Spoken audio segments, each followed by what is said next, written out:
안녕하세요. 육아한방 잔소리 정의 안유미 원장. 수사정의 최미호 원장입니다. 자, 아이들 같은 경우에 머리를 만져보면 뜨끈뜨끈한 아이들이 요즘 많이 있잖아요. 네. 건강하려면 머리는 선선하고 배는 따뜻해야 되는데 이게 그렇죠. 반대로 배는 차갑고 머리 쪽에 열이 많은 아이들이 많습니다. 그런 아이들이 호흡기가 약하기 때문에 감기라든지 잔병치레가 많은 경우가 되게 많죠. 그 호흡기 약해진 이유가요. 자꾸 뜨거우니까 머리가 자꾸 차가운 걸 또 먹는 것도 이유가 됩니다. 그렇죠. 그래서 이제 이때는 아이들 같은 경우 열 자체를 순환을 잘 시켜서 조정을 해주게 되면 아이 건강도 잡게 되고, 머리 쪽에 열이 많은 애들이 감기에서 쉽게 끝나는 게 아니라 고일에 난다든지 폐렴이라든지 기관지염 등이 더 깊게 진행이 되는데 네. 열이 이제 풀어지고 난 다음에 감기에서 이제 빨리빨리 떨어지게 되거든요. 그렇죠. 아무래도 그게 면역이 길러지는 건데요. 아무래도 머리가 뜨거워지면 증상이 머리가 뜨끈뜨끈하니까 땀이 많겠죠. 뛰어놀 때도 딴 애들보다 2배로 더 땀이 나고 잘 때도 머리에 땀이 나고 그러니까 어머님들이 그것이 불편해서 오시는 경우가 대부분입니다. 땀이 그래서 너무 많아서. 사실 아이들이 원래는 아이 어른들에 비해서 열이 많은 건 사실이긴 하지만 아까 말씀드린 것처럼 아이들은 이제 머리 쪽, 특히 상체 쪽에 열이 많고 손발을 만져보게 되면 좀 차가운 애들, 또 이제 배앓이가 많이 해서 배가 자주 아프다든지 변이 설사라든지 그런 쪽으로 해서 배가 차가운 아이들이 있거든요. 그런 아이들은 기체증이 돼서 이제 기가 순환이 안 순환되지 돼서 않은. 뭉치는 걸 저희가 보는 겁니다. 그렇죠. 그래서 자꾸 배가 차지니까 배앓이를 하게 되면 장염이라 그러죠. 배앓이부터 시작한 다음에 감기로 연결되는 경우가 많습니다. 요즘에 특히 만성적으로 이렇게 열이 많은 아이들 보게 되면 식생활 습관과 밀접한 경우가 많거든요. 네. 그래서 그 원인을 찾고 치료를 하긴 해야 되는데 뭐 생활 습관이라든지 그런 교정도 꼭 필요하죠. 그렇죠. 음식 중에 특히 아이스크림을 좋아하는 아이들이 이런 경우가 많더라고요. 그렇죠. 이게 얘기 드리려는데 네. 그래서 열이 많은 아이들 같은 경우에 이제 그 원인을 보게 되면 이제 첫 번째는 열량의 과다 공급을 해서 열이 많은 아이들이 있습니다. 그렇죠. 밥을 안 먹는 아이들 보게 되면 아이들이 밥보다는 이게 군것질, 과자라든지 그런 거 하는데 과자 한 봉지 같은 거 보게 되면 한 300-400칼로리 예사로 된 게 되게 많거든요. 네네네. 이제 그런 걸 많이 먹게 되면 열이 차서 그게 이제 머리 쪽에 열이 뻗친다. 그래서 밥을 안 먹는다고 오는데 과자를 한 봉지는 다 먹더라고요. 그건 뭔가 안 맞잖아요. 그래서 이제 소화 비만인 아이들 같은 경우에 이게 열이 한쪽으로 쏠리는 경향이 더 많이 나타나게 되고, 덩치는 크고 살집도 있긴 한데 이런 애들이 호흡기가 약해서 네.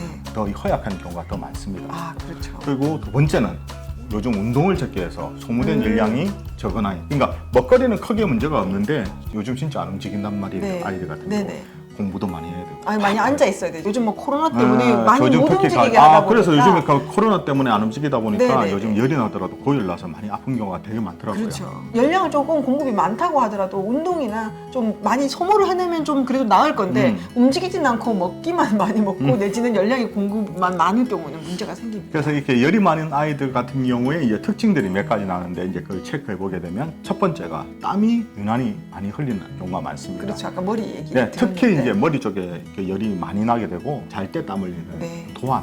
그런 경우가 많습니다.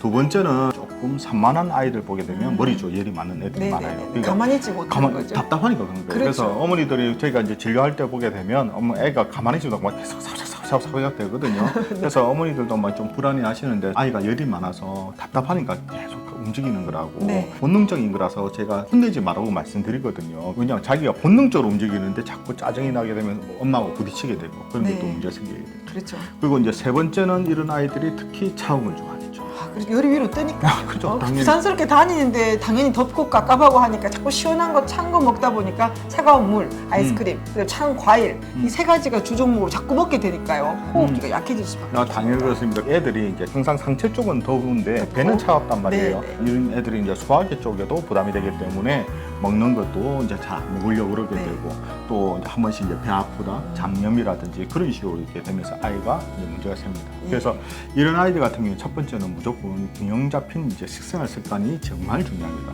항상 저희가 말씀드리는 하여튼 단 음식이라든지 인스턴식품 같은 거 최대한 적게 먹이시고, 주식 위주로. 그렇죠. 예, 주식 밥 위주로. 위주로. 네. 예. 열이 많은 음식을 최대한 적게 먹고, 그리고 운동을 많이 시키라고 어머니들 항상 거기에 권해드립니다. 밀가루 음식도 포함됩니다. 밀가루 음식도 포함됩니다. 예. 어머니들께서 아이들이 특히 과자 안 먹고 뭐 과일 안 먹고 어떻게 사냐고 그렇게 말씀하시게 되는데 과자 안 먹어주면 정말 감사하죠. 감사합니다. 밥으로 다 채우기 네. 때문에 과자를 별로 찾지 않는 거거든요. 그러니까 아이들 같은 경우에 아침, 점심, 저녁을 규칙적으로 먹고 그리고 적당하게 운동해서 자꾸 발산시키도록 발을 해줘야 됩니다. 네. 저희가 단련을 좀 오래 하다 보니까 아이들이 계속 커가는 모습을 보거든요. 네, 그래서 어릴 때 왔다 뭐 한 갔다 3살, 4살짜리 그렇죠. 아이들 예. 막 짜증내고 막 화내고 맨날 감기 걸리고 아픈 애들이 이제 초등학교를 가고 또 이제 2학년, 3학년, 고학년이 되면서 애들이 조금 차분차분 차분해지게 되고 그런 걸 많이 보거든요. 어머니들하고 제가 말씀할 때 아이들 생활 습관에 대해서 말씀을 많이 드리거든요. 어머니들께서도 많이 따라오시면서 아이가 몸이 계속 바뀌는 걸 보게 되면 건강해질 뿐만 아니라 열이 많은 아이들이 나중에 그 부분이 해결되게 되면 성격적인 부분도 되게 차분해지거든요. 그렇죠. 이렇게 부산스럽거나 주의가 산만한 아이들은 아무래도 정서 자체가 불안정하기 때문에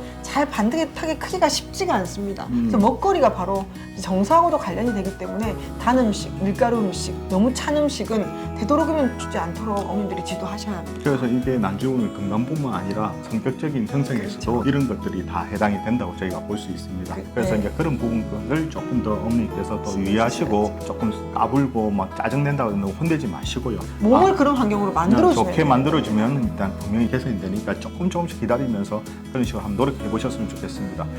이처럼 이렇게 궁금한 육아 정보는 언제든지 댓글 달아주시게 되면 준비해 보도록 하겠습니다. 우리 아이들을 위한 잔소리쟁이 안영미 원장, 수다쟁이 최미영 원장이었습니다. 좋아요와 구독하기도 잊지 마시고요. 다음 영상에도 만나 뵙겠습니다. 육아는 한방. 한방.